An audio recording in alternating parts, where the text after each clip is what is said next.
What's up, everyone? Welcome to today's video. Welcome to the Video Game Fight School channel. Thank you very much for tuning in. So today we're going to be taking a very good look at Gotham Knights. We're going to be looking at design development perspectives. Now that all the pizzazz and all the fiasco of the reveals and hype is starting to kind of dwindle down, the month of August is winding down, and so their month-long reveal, in my opinion, has been a success. But in this video today, we're going to be looking at, say, these design decisions and how we as gamers can start to approach them on a whole different level in terms of looking at them from a mechanics perspective and maybe appreciating or critiquing them based on their entire categories or how the developers decide to actually execute their game, rather than fall into the temptation, which I'm guilty of, and I fall into this temptation to say things like, well, this one is actually better than the other one. You know, that's a conversation that we used to have in the first place. You see, I'm a huge Arkham fan. Like, there's no doubt that the Arkham games are a big deal for me. I enjoy them so much. And at first, I used to look at Gotham Knights from the perspective of, you know, why not take a huge page from the Arkham games? But then as the game started to showcase itself as a game that wanted to be distinct from Arkham by story, mechanics, and all of that, then it makes sense that if you're going to make a game that is not in the Arkhamverse, I think the freedom to do whatever it is you feel is necessary to make yourself distinctive can be commended. So let's go ahead and take a very quick look at some of these aspects, and we're going to talk about them and pretty much start to look at them in that light where we can say, okay, the Red Hood in Gotham Knights, very different Red Hood, very different iteration in the way that he's actually designed, the way that he plays, and say the Red Hood in the Arkham games. You know, why are these Red Hoods different? How are these Red Hoods, designed in a way where we're not necessarily saying one is better than the other, but we're saying within the categories and within the paradigms, how are we to critique the development and the design perspectives? This is very important because one of the very first criticisms that we got for the Red Hood, many of you remember, was that the animations seemed very slow. And the truth is, those animations have not necessarily changed too much in their animation speed, but from a design perspective, actually, you can actually tweak your animation speeds for your game and make the game kind of play in a very interesting, fast-paced way.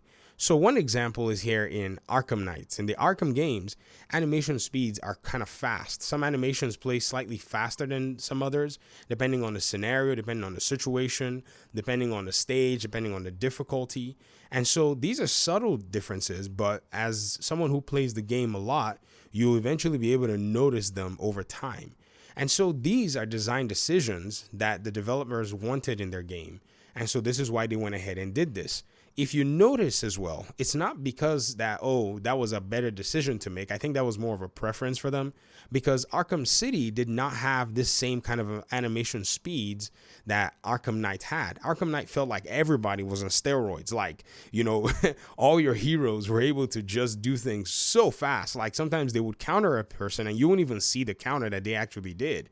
Whereas in a game like Arkham City, because that game was very brute in its nature, you could see every hit and feel almost everything. Some of the animations played in such a way that you could actually discern every single step, every single hit that your character actually did. So these design decisions are in a state where sometimes they evolve and sometimes they transform depending on the scenario, depending on the situation. And so I think that at the end of the day, when you kind of think about things like animations and you think about the way things are set up, it really goes to show that, you know, game development is actually very challenging.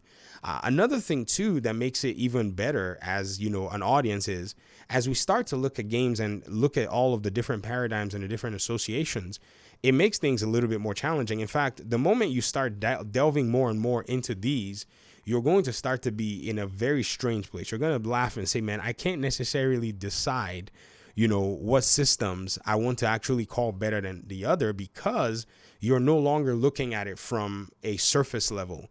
You know, when you see these numbers flying, you're thinking, well, this is a design choice because many people don't know floating numbers are actually very, very difficult to program in a video game. It's, in fact, I wonder why they even, for me, I'm like, why did they even bother putting it?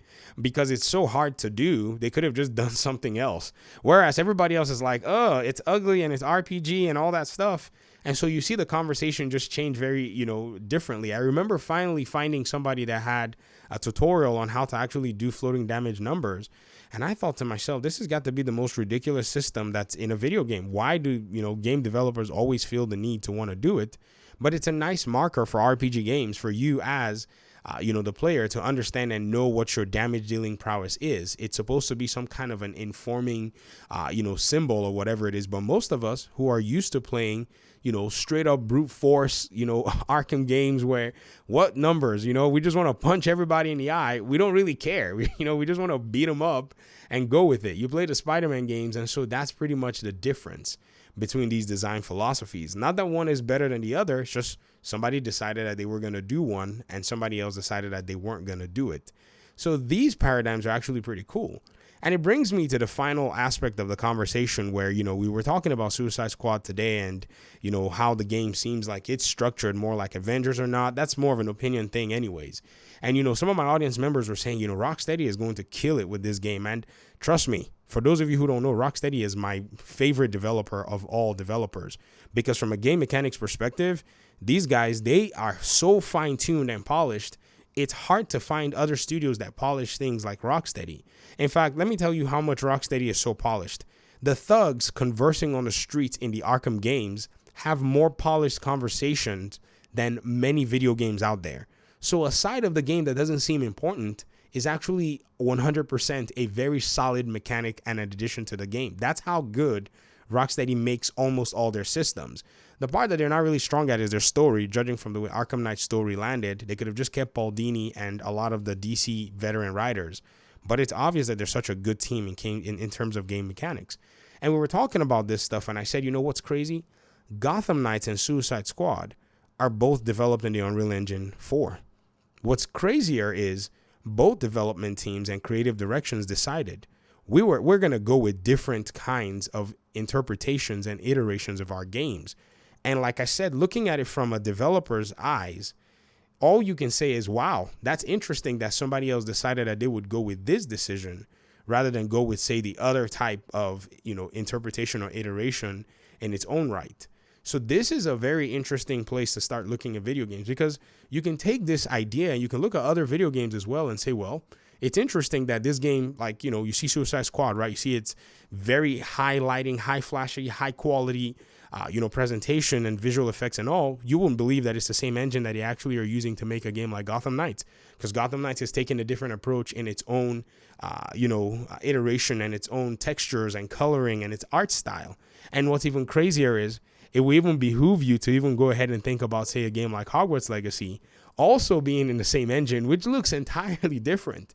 So art styles are so interesting and development perspectives are so, I don't know, every developer and every creative director and every game director and the people who make the decisions, they have to follow these different paradigms in terms of what they come up with in their conceptualization phase. And when they start seeing it through, it starts to get very interesting all over the place.